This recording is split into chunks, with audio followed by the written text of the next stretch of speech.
A proposito di viaggi, Barbara, tu ne hai fatto uno veramente minimalista, perché da casa tua a Nuoro sei andata a bussare alla porta di Franca Rosa Contu all'ISRE e le hai chiesto aiuto. Circa quanti anni fa? Nel 2014. 2014. Le hai chiesto aiuto perché?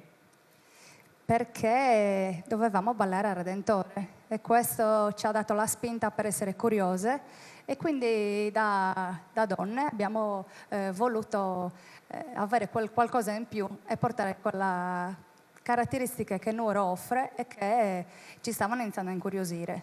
E quindi abbiamo bussato alla sua porta e le abbiamo chiesto se effettivamente il costume che stavamo utilizzando era veramente quello che dovevamo avere. E lei? E lei, insomma, ci ha fatto subito capire che non era esattamente così, che c'era uno studio molto lungo e importante da fare e che noi abbiamo ben accettato di voler. Quindi avete iniziato a studiare anche insieme a lei e una delle, credo, delle fonti chiaramente sono quelle iconografiche, quindi le foto, giusto? Le avete osservate insieme? Esatto. E cosa avete scoperto? Abbiamo scoperto che per esempio in tutto l'Ottocento si usava una tipologia di abbigliamento di gala e da sposa che prevedeva quello che era di uso comune in tutta la Sardegna, cioè questi gonnelloni tanto ampi e tanto lunghi con delle ghironer largos, si chiamano appunto, che caratterizzavano appunto la moda ottocentesca.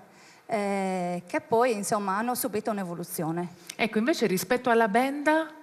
La prima cosa infatti che potevamo fare, perché avevamo tempi strettissimi, infatti non avete potuto chiaramente subito. No, avevamo pochissimo tempo, quindi la prima cosa che ci ha detto e ci ha dimostrato che il verso delle bende era sbagliato.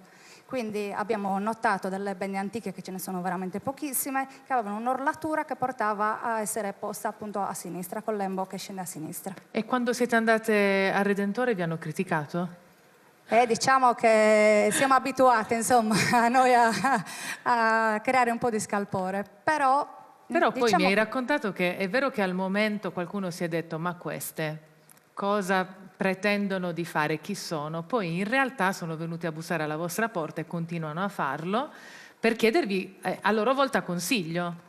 Sì, più che altro abbiamo magari incuriosito o fatto nascere appunto delle curiosità che magari agli occhi di qualcuno non erano evidenti, ma che probabilmente sono sorte agli occhi di tutti. E quindi magari ci chiedono, ma come mai, ma perché? E quindi noi, ovviamente con le fonti iconografiche scritte, perché Grazia Deledda descrive benissimo nel libro Tradizioni Popolari di Nuoro, il costume di Nuoro, abbiamo spiegato cosa stavamo facendo. Cosa stavate facendo? Sì. Allora, quindi in questo nostro viaggio tra 800 e 900, le donne di Nuoro hanno un'evoluzione nel loro gusto del vestire, quindi prima erano un po' più coperte, più ampie, poi a un certo punto, perché anche la moda cittadina, la moda dell'Europa influenza chiaramente i nostri gusti, nel Novecento cominciano ad essere un po' più sfiziosette, cioè il loro corpo quasi quasi lo vogliono esporre un po' di più.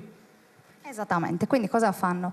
La prima cosa è tagliare le gonne, quindi scoprire le caviglie. Cosa succede? Tagliano le gonne, le accorciano e stringono quelle che erano appunto le pieghe, che da larghe diventano più strette, la forma diventa a candela, si scoprono le caviglie e un'altra cosa importante è che viene scoperto il collo, quindi si accorciano anche i fazzoletti, che da molto larghi diventano sempre più stretti.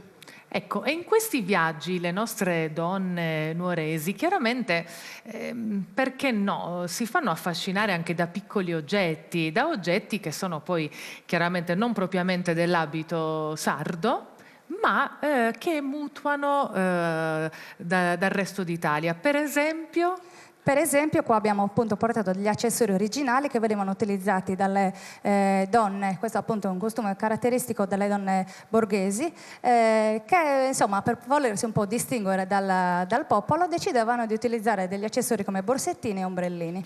Che sono bellissimi, sono originali questi. Sono originali, sì. Nella vostra ricerca avete scovato un po' nelle cassepanche, nelle case dei vicini, delle vicine? Vogliamo ancora farlo, infatti facciamo un appello a tutti i nuoresi che se hanno qualcosa che ci vogliono far vedere siamo assolutamente pronte a volerle vedere. Quindi aprite le cassapanche, signore, facciamo un appello, non abbiate paura, perché se ve le tenete strette in casa, chi poi potrà mai sapere la nostra storia? Quindi abbiamo bisogno di ciò che voi conservate.